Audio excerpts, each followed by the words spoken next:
Hello, everyone. Thank you for coming and listening this afternoon. So my name is Grace Lindley, and I'm a speech and language therapist. And I'm going to be talking with you today about how to boost language development in 0 to 3-year-olds for expat families.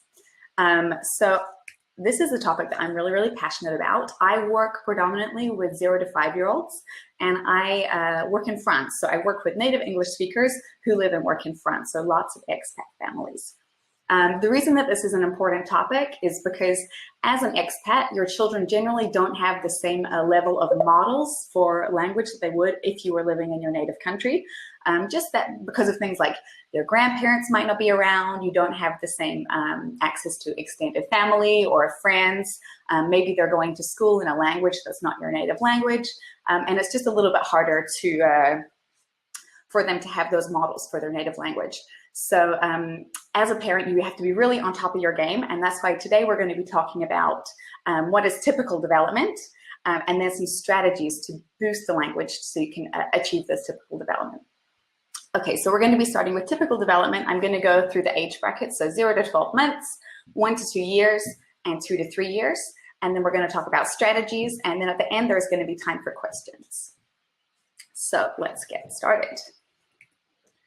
So typically developing children. We're going to go through this. So we're going to look at the receptive language, which is understanding, and then the expressive language. So receptively, from 0 to 12 months, your child should be doing things like responding to sounds. So that includes noises in the environment, people talking, music, things like that. They should be turning their head, looking, locating where that sound is coming from. They should look when you point. And obviously this is not for like 0 to 6 months old. This is more 6 to 12 months old. But when you're pointing to something, they should be able to follow your point, follow your gaze, and look where you're pointing to. They should also show awareness of their name, and they should look when you call their name. They should understand common, simple words. So words like mama or cup, maybe milk, maybe a toy or a pet, something like that. And they should start to respond to familiar phrases. So that's things like no or stop, come here. And when I say respond to familiar phrases, it doesn't necessarily mean cooperate. Like you might tell them no, and they might look at you and continue to do the thing anyway, but you know that they've responded and they've understood that you're trying to tell them no to something. So that's the receptive side. Expressively, the kinds of things they should be doing from 0 to 12 months is smiling and making eye contact with people. And this starts off really small from about 2 to 3 months. They should start babbling from around 4 to 6 months old. So babbling is when you have simple consonant and vowel combinations. So like ba, ba, ba, ba, ba, or ma, ma, ma, and you repeat them. And by 12 months, their babble should resemble more adult speech. So they should be varying the syllables and also varying their inflection and their pitch. So it might sound like ba, da, da, da, na, na, na, something like that. So their pitch is going up and down. They're mixing up the syllables. They should also be gesturing from 0 to 12 months old. So that includes like pointing, waving goodbye, shaking their head for no, nodding their head for yes, maybe saying come here, because gestures are a really important prerequisite for speech. They should engage in joint attention. So joint attention is, say I have this little toy here, and I'm a child and I love this little toy. I want you to see that I love this toy and I want to share that interaction with you. So I'm going to look to you, look to my little toy, look back at you to show that we're focusing on the same thing. That's what joint attention is. They should also engage in simple turn taking. So this can either be with vocalizations or with play. So rolling a ball back and forth or vocalizing. So I have a little video I'm going to show you in just a sec for a vocalization. But the last thing I wanted to talk about for 0 to 12 months was their first words should start to develop at around 12 months old. So same thing as with the receptive side, these words are normally simple, common words. So words like mama or papa or dada, bottle or milk or maybe ball, depending on what they like. So I have a little video I'm going to show for you now. This one is of a little 3-month-old, and he is doing some beautiful turn taking. Let me get this up here. So here he is. Et c'est qui de Chopin, Étienne? C'est qui l'interprète? C'est Rubinstein, exactement. C'est Rubinstein. Et comment tu l'as deviné que c'était Rubinstein? Comment tu as trouvé que c'était Rubinstein? Oui, exactement, la progression mélodique. All right, so as you can see there, his dad is asking him little questions. It's in French, so sorry if you don't understand, but what his dad is asking him is questions about classical music. And he's responding at the end of each question with a little vocalization. Obviously, he's not speaking, but he's got this turn taking. He understands that in a communicative interaction, one person has a turn and then another person has a turn. So that's a little buddy, Etienne. He was 3 months old when that video was taken, so he's really, really small. So you can see these types of communicative skills really start out nice and early. All right, next we're going to look at 1 to 2 year olds. So this is where things really get going. So 1 to 2 year olds we're going to look at again receptively and then expressively. So receptively, understanding. 1 to 2 year olds should start to understand some body parts. So these are just basic body parts like mouth, nose, eyes, maybe feet or hands or tummy or belly or whatever word you're using. They should follow familiar routines. So they should be able to follow your routine for getting dressed in the morning, for when you're going outside, put your socks on, put your shoes on, get your coat. They should know what the steps are in those routines. Taking a bath, brushing your teeth, meal times, they should be able to follow along. They should be able to respond to simple instructions and questions like, where's mommy? They should be able to point or say there to show that they've understood your question. Or give the ball to daddy if they're holding onto a ball. They should be able to follow that instruction. They should also start to pretend play with toys. So that's things like if you have a little toy telephone, they're going to be talking on it, imitating what you do with your phone. They might feed a little baby or a teddy bear, make their cars drive around, make animals eat food, those types of things. And they should be able to identify familiar pictures and objects. So if you're reading a book together and you're like, here's a little book right now. You're like, oh, there's a dog. Show me the dog. They should be able to point and show you where the dog is. Same thing if you're out in the street. You're like, oh, look, I see a bike. They should be able to point and show you where the bike is. All right, so that covers the receptive side. Expressively, they're going to be picking up a lot of words between 1 and 2 years old, and especially as you approach their second birthday, they should be picking up words almost daily. At 2 years old, we're aiming for a child to have about 50 to 100 words, and they should just be starting to combine them. The words should be a range of nouns, verbs, and adjectives, and that's important because to make a two-word phrase, you really need to have a combination of words, a combination of nouns, verbs, and adjectives. To make a phrase with only using nouns, it's really difficult. It's only things like my ball or mommy's bag, like they're only possessive phrases. Whereas if you have some verbs in there too, you could be like, what can we say? You could say like, open the bag or drink water, those types of things. Oh yeah, what are the ones I put here? You should begin to combine the words to make the two-word phrases. So drink water, my ball, or no bath. They should also begin to ask some questions. So this is called requesting information. So they might start to say, what's that? Or if their artic isn't quite there, that it might sound more like, what that? But they're requesting some information from you. And at 2 years old, they should be 50% intelligible. And that is to you, but also to unfamiliar listeners. So they should be, you should be able to understand about 50% of what they're saying. And they should be using language for different functions. So you've got 5 functions for language: requesting, labeling, responding to yes and no questions, asking for help, and asking questions. So they should be doing all of those things. All right, and our last one, the 2 to 3 year olds. So again, you're gonna have a lot of progression from the 2 to 3 year old age group. They're gonna start understanding basic concepts like up and down, stop, go, big, small, fast and slow. They're also going to understand more complex body parts. So maybe shoulders, elbows, eyebrows, cheeks, the less familiar ones. They should also understand more complex instructions. So if they have a bunch of things in front of them, you could say, take the cup and put it on the table, and they should be able to follow that instruction. Around 2 to 3, we're normally seeing that children will speak in 2 and 3 word phrases, more so than single words. They might begin to use location concepts. So that's things like in, on, and under. And they should also start asking more WH questions. So they're already asking what, they might start asking where. Like, where's my ball? Or where's mommy? And again, they're going to be picking up new words very, very quickly. And at 3 years old, you're looking for them to be about 75% intelligible to unfamiliar listeners by 3 years old.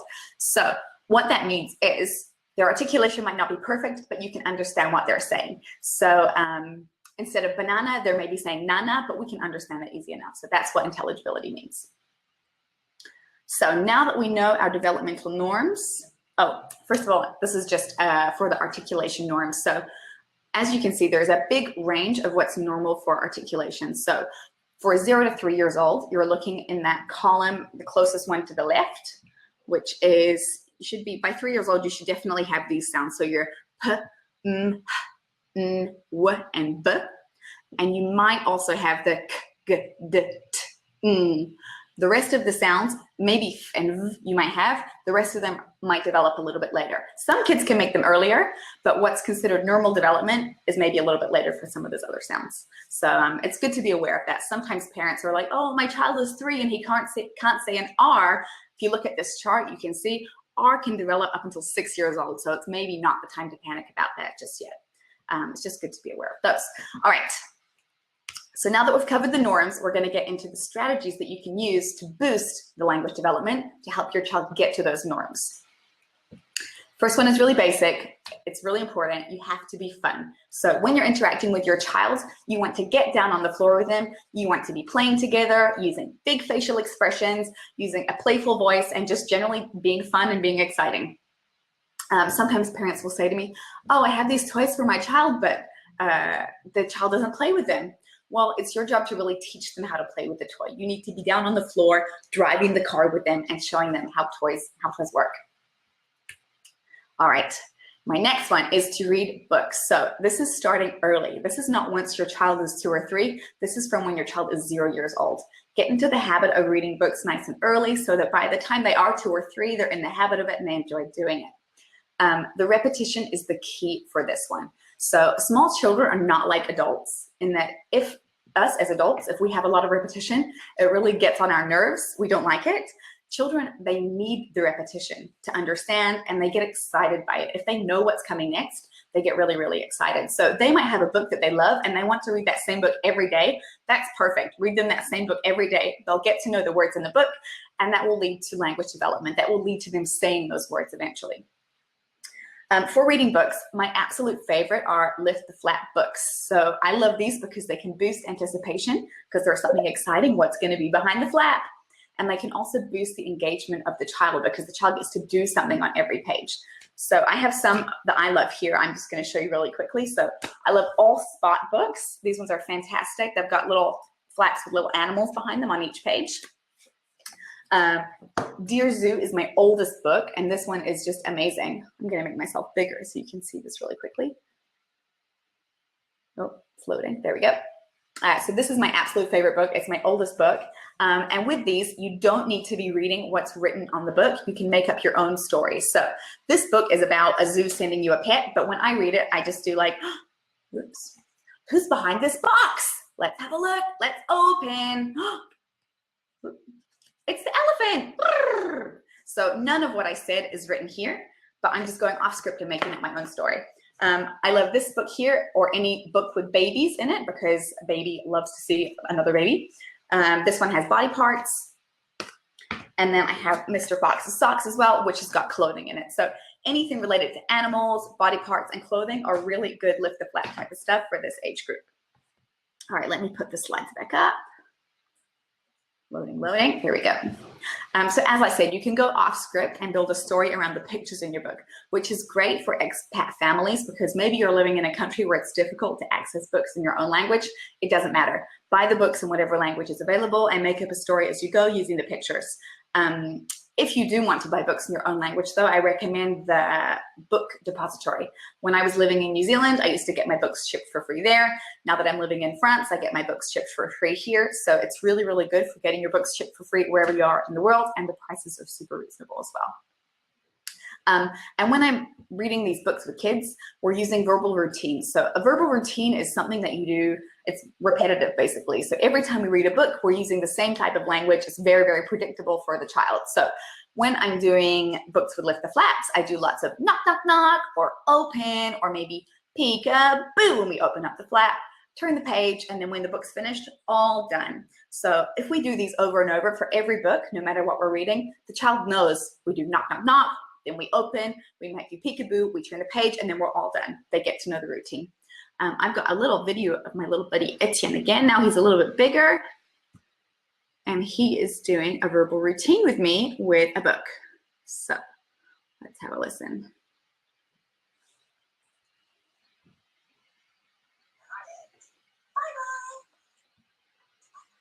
Can you hear that?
All right, it was a little bit of a long one. Sorry about that.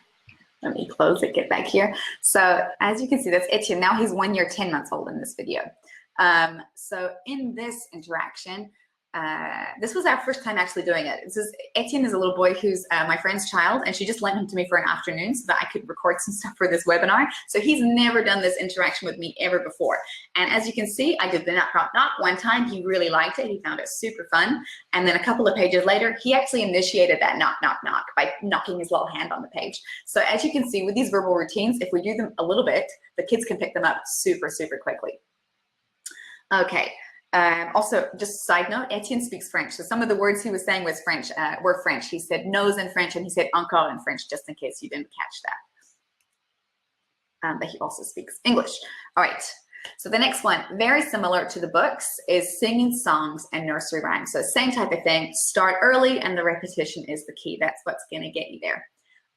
So same thing. You want to start 0 to 12 months, and you want to sing these songs over and over and over.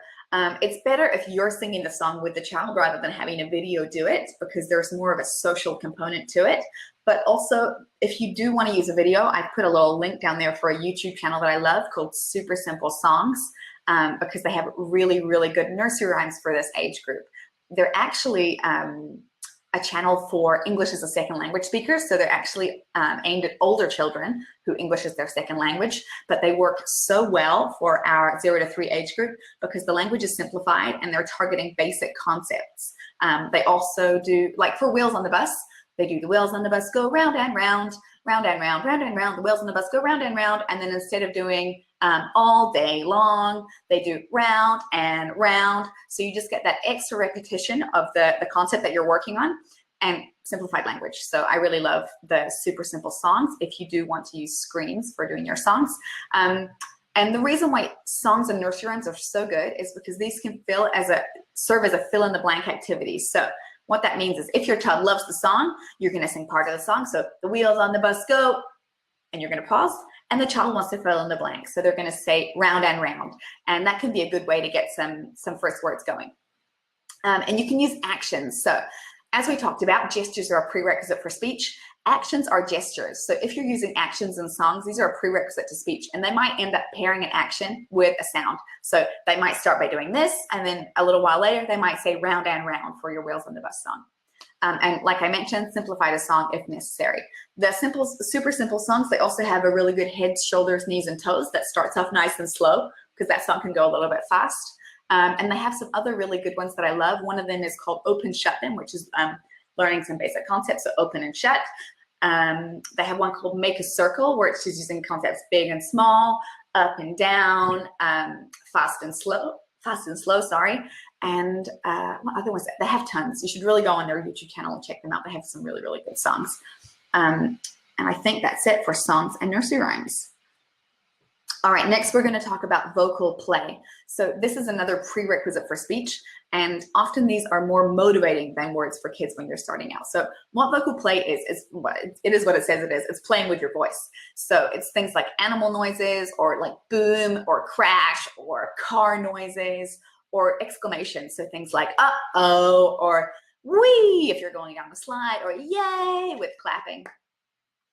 These things are super exciting for kids because they're fun, they're animals, they're busy cars and fun things that are happening, and they're exciting things. So uh-oh when something spills or gets knocked over, or yay if you do something great.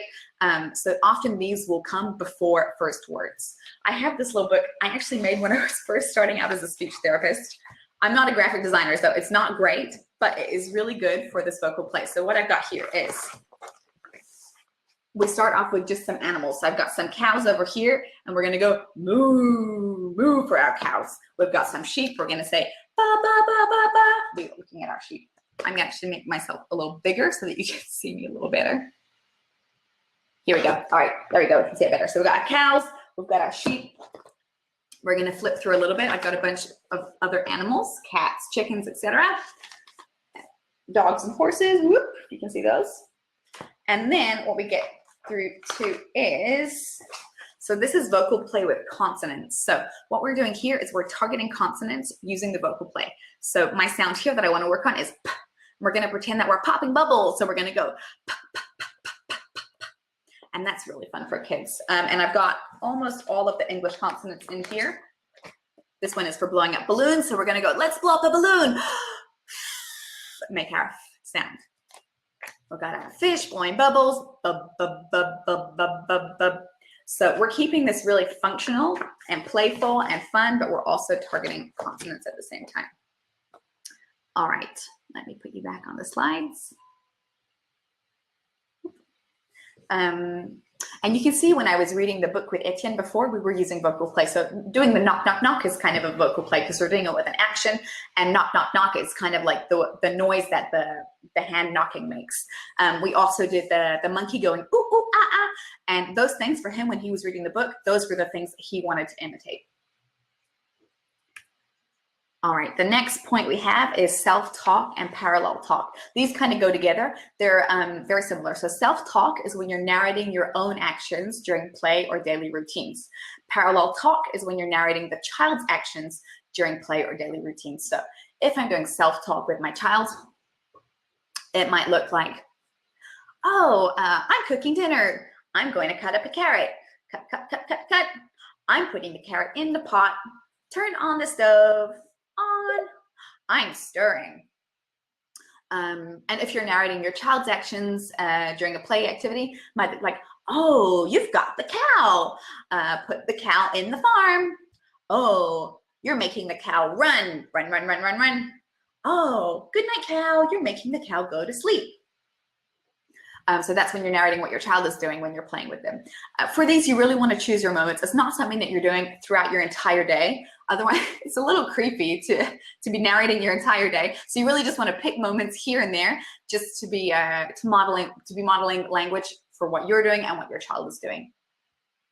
All right, next we're going to talk about choosing your toys. So it's super important for language that you choose your toys wisely. I recommend that you stay away from screens as much as possible, that you do as much play and human interaction as possible, and avoid toys that talk for you. And I know they seem so fun, all these toys with the electronics and the noises, and you have a farm and it makes all the animal noises, but actually when those toys are making the noises, the kids aren't making the noises. So you really want the kids to be making the noises and the toys to be quiet. So some toys that promote creative language use and pretend play are the really old school type of toys. So things like dolls or teddy bears, cars and trains, or any other type of boats, airplanes, any type of transport.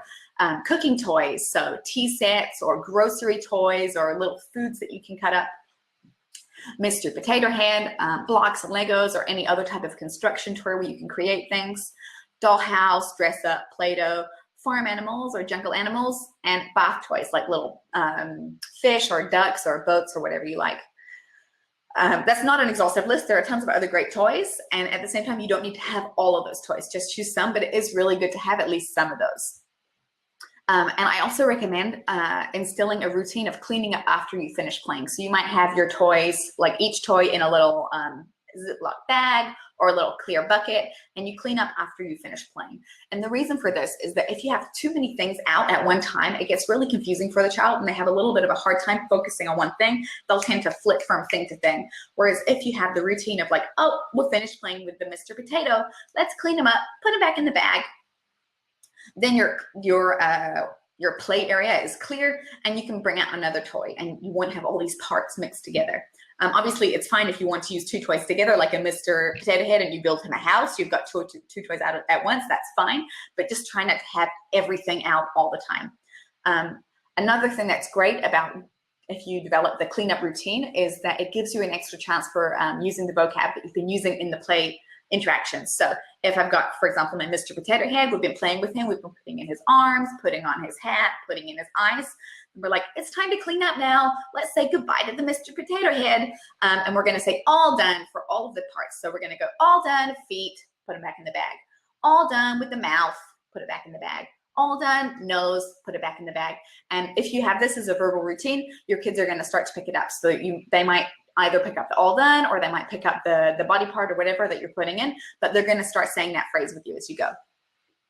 Another option, if you have lots of toys, is to put your toys on rotation. What that means is having a certain amount out in your play area at a given time, and having the rest in a cupboard or an attic or whatever type of storage space you have, and then mixing those up every week or 2 weeks. So it keeps the toys fresh, which means they're interesting, and same thing, it makes it easier to focus for the child because there are just less options available. So they'll be able to focus on the options that are there.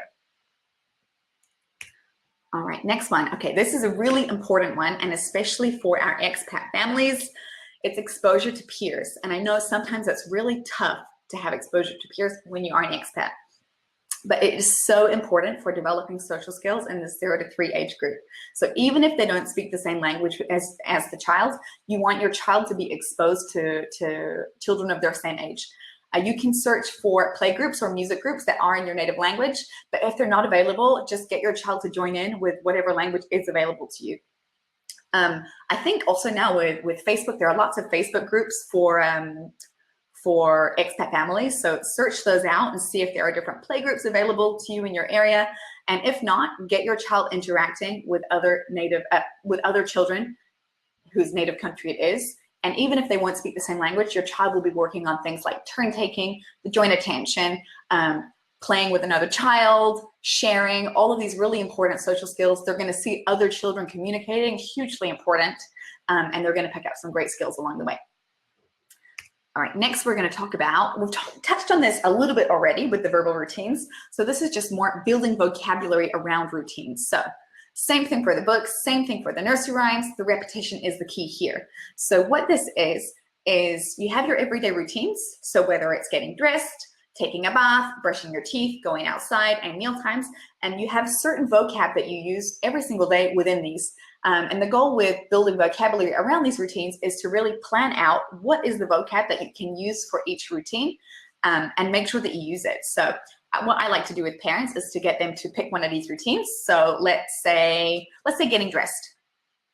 And we're going to brainstorm before we're in the routine. We're going to brainstorm some of the things. So we're going to brainstorm the clothing that we're going to use. So we might have shirt, underwear, pants, maybe some verbs in there. So like on or off, socks, shoes, body parts like arms, legs, and then we might say all done at the end of the routine. So it might look like when your child's getting dressed, oh, we had to get dressed. Let's get your shirt, put your shirt on.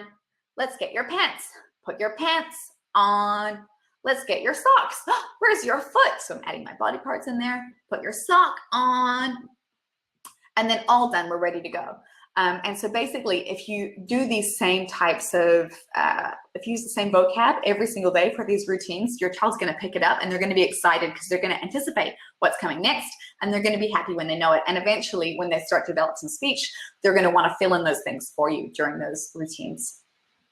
I hope that's clear. All right, next one. So communication temptations. This is, someone described these recently to me as torturing your child. It's not. That's a little bit harsh, but what it is making it just a little bit more difficult for your child to have what they used to have really easily. Instead of anticipating your child's needs, you want to kind of push them to communicate a little bit for the things that they want or the things that they need. So, and this is a great way of moving your child from not using speech to moving them into single words, or even moving them beyond 2-word, 3-word phrases. So how you do this is you place motivating things slightly out of reach or in tricky bags. Maybe they've got buttons or a box that has a tricky clip. And you basically want the child to ask you for the thing. And you want to play a little bit dumb, give them some time to see if they can use a word to request this thing. So for example, say I've got my bubbles in a Ziploc bag.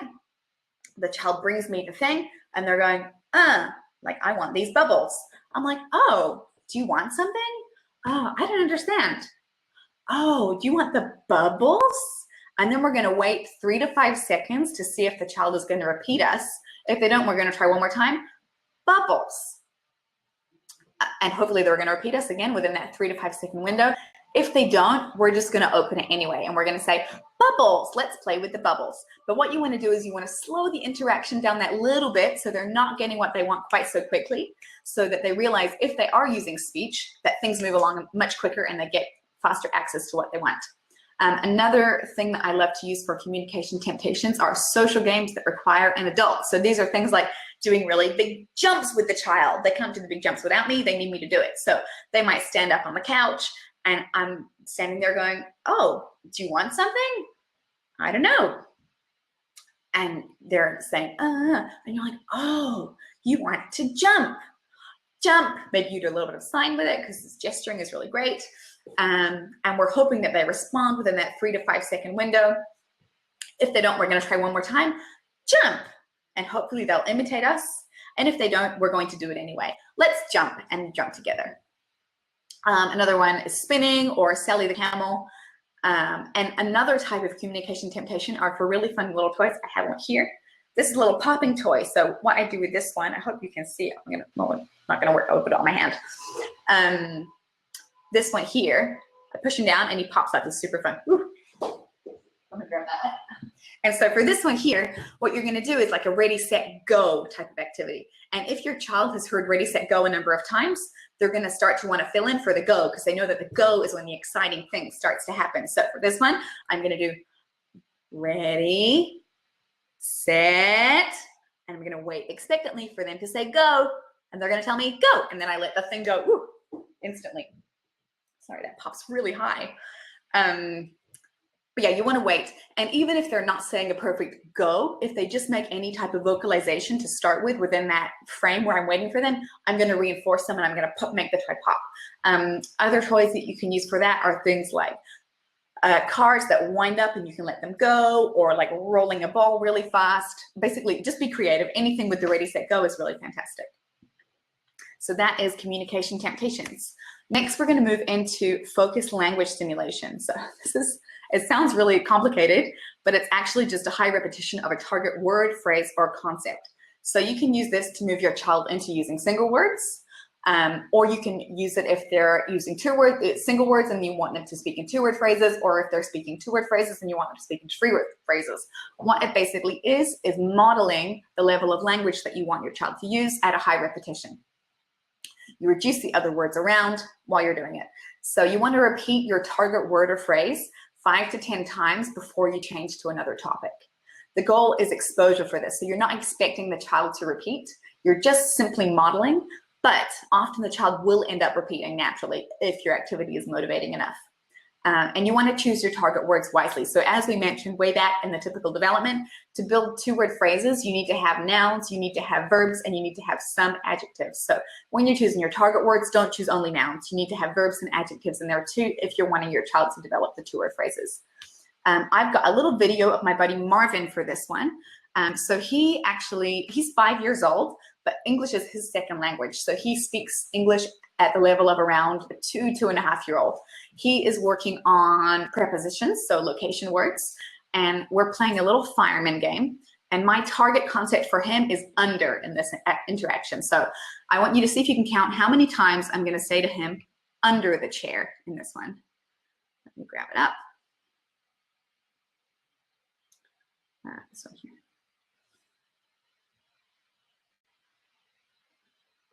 Gonna wait.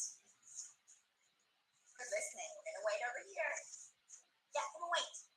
Please. Yeah. Okay. Can you close your eyes? Good job. Wait there.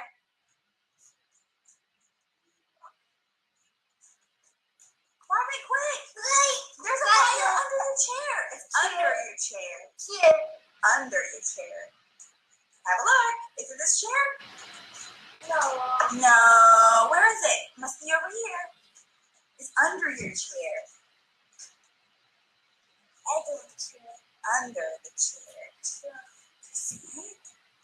Which chair? Under the chair. Chair.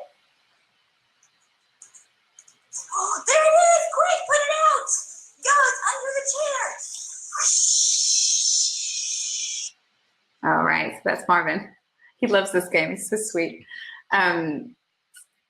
So in the interaction lasts for just under a minute, and I use our target phrase 7 times, so super high repetition. And I don't know if you heard during that, but Marvin actually repeated it at one point, so he is getting the concept. Just background info on this one, Marvin already knows all of the nouns, so he already knows chair, couch, trampoline, all the places that we put the fire. So the new target word or concept in this is just the under or the in or the on. So I'm not just starting off using a whole phrase that he doesn't understand any of it. He understands already the second part of the phrase. So yeah, there you go. That's focused language stimulation, just high repetition of your target word, phrase, or concept. All right, next we're going to talk about pivot phrases. So this is moving into building two-word phrases. I like to say this bridges the gap between using single words and two-word phrases. So these are things, if you think of pivot, it's where one point stays the same and you have another thing that kind of moves around. So for this one, you're going to have one word that stays the same and your second word is going to change. So these might be things like bye-bye. So if you're cleaning up your toys, say farm animals, you're going to say bye-bye cow, put it back in the bag. Bye-bye rabbit, put it back in the bag. Bye-bye horse, put it back in the bag. And with the repetition of this, your child is going to either pick up the bye-bye or either fill in the blank for the animal's name or say them both. Another one is all done, so same type of thing, all done instead of bye-bye, or cut. I use this, it sounds quite strange on its own, but I use lots of food cutting activities, or I have little wooden fruits that we cut. You're going to see in just a second a video. And for this one, it's like cut the apple, cut the banana, cut the kiwi. And so we've got our word cut plus our target word, which the child already knows. You can also use a pivot word at the end of your phrase. So this is where it's like on or off. So these are mostly for clothing. So shirt on, pants on, socks on, and then the same thing for off. Shirt off, pants off, socks off. And you can use these when you're playing with a toy, when you are getting ready, getting dressed, bath time, whatever, daily routines or playing, it's fine. I have a little video for this one. So this is Etienne again, and we are playing with fruit in this one. So Etienne is speaking in single words mostly. His preferred language is French. He speaks French and English, but he does prefer French. But in this little video, we're cutting fruit together. He tells me the name of the fruit, and then I model the cut the apple or the cut the kiwi. And eventually you'll see he does pick it up. So I'll share this one for you. You can have a look. Pivot phrases.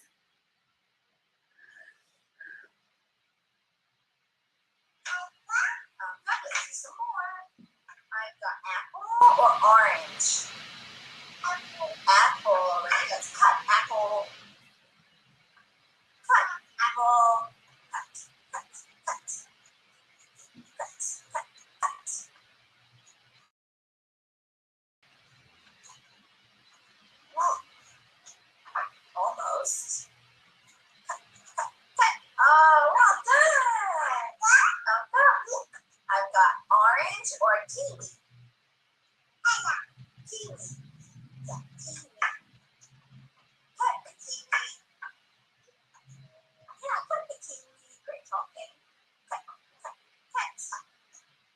All right, so if you heard there, for cut the apple, he just listened to me model cut the apple. For cut the kiwi, he repeated when I told him cut the kiwi.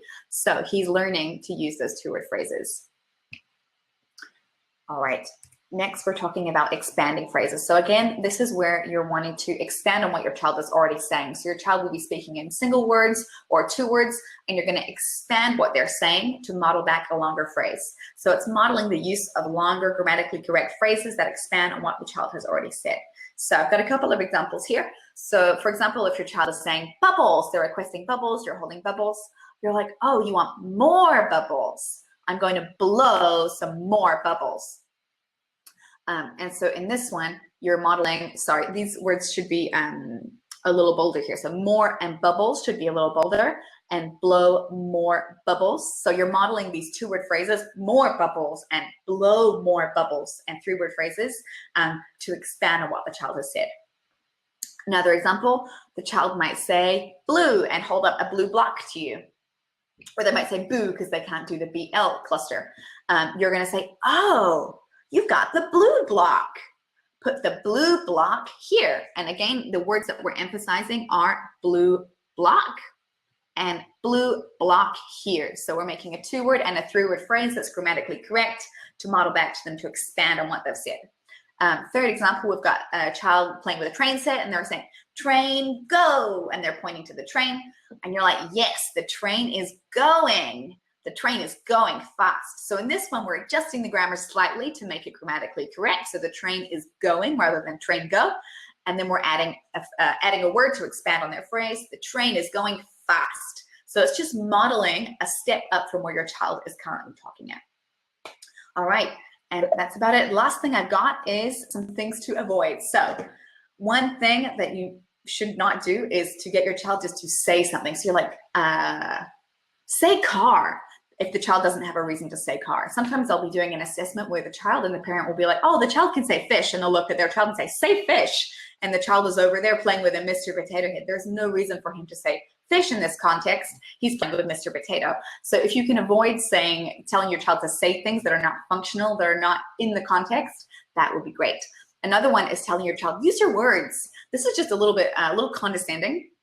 Maybe a better way of kind of expressing the same concept if you're wanting your child to talk is just to wait, just to listen to them, just be quiet and wait. Or if they're reluctant to speak and you want to push them to speak, you could try, tell me. It's more communicative and it's less, really less condescending. Tell me is more like having a conversation with your child. So you can say, oh, tell me about it. Yeah, tell me. Another one is correcting your child's speech before it's time to. So if you're saying things to your child like, oh, you're not saying it right, it's blue, not boo, that's maybe not developmentally appropriate. For this age group, 0 to 3, we're just wanting to reinforce any type of communication, any type of language, even if it's not pronounced perfectly. So really look at the developmental norms for the consonants and see whether you're wanting to correct your child is warranted or not. And the last one is not giving your child room to talk. So today we've talked about lots of strategies that involve the parents talking and interacting, but it's also equally, if not more important, to give your child space. Hannon Training, which is a parent training course, they have this great thing, which is observe, wait, and listen before you interact with your child. So it's observe, what is the child already doing? Wait, see if the child is going to communicate with you. And if they do, listen, and then bounce ideas off what they've already said. So there you go. I think that's about it. So if you have any questions, please feel free and go ahead. Did you have a question? Okay, sure. Okay, so I read the question out, yeah? So the question is, my husband and I speak different languages with my toddler. However, my son will only speak my language in the house, even with his daddy. He understands daddy very well, but responds in my language. How to get my son to respond to daddy in his language? Thanks in advance.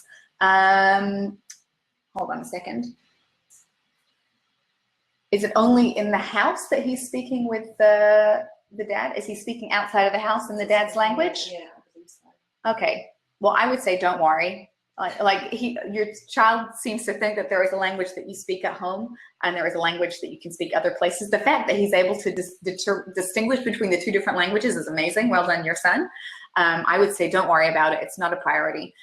For our bilingual children, it's great that you speak your native language with them, but it's also important that they understand the concept of sometimes everyone's, I'm going to use my example, sometimes everyone speaks French. So even though my native language isn't French, in some situations, if everyone is speaking French, we all speak French together. And in some situations, if everyone is speaking English, we all speak English together, even though it's not your daddy's native language. So I wouldn't worry too much about that one. Anything else? No? Okay, perfect. Well, we'll leave it there. So the information I've shared for you today is really good, but if you do have concerns, it's best to contact a speech and language therapist and see what's going on. All right, thank you very much. And we are all done.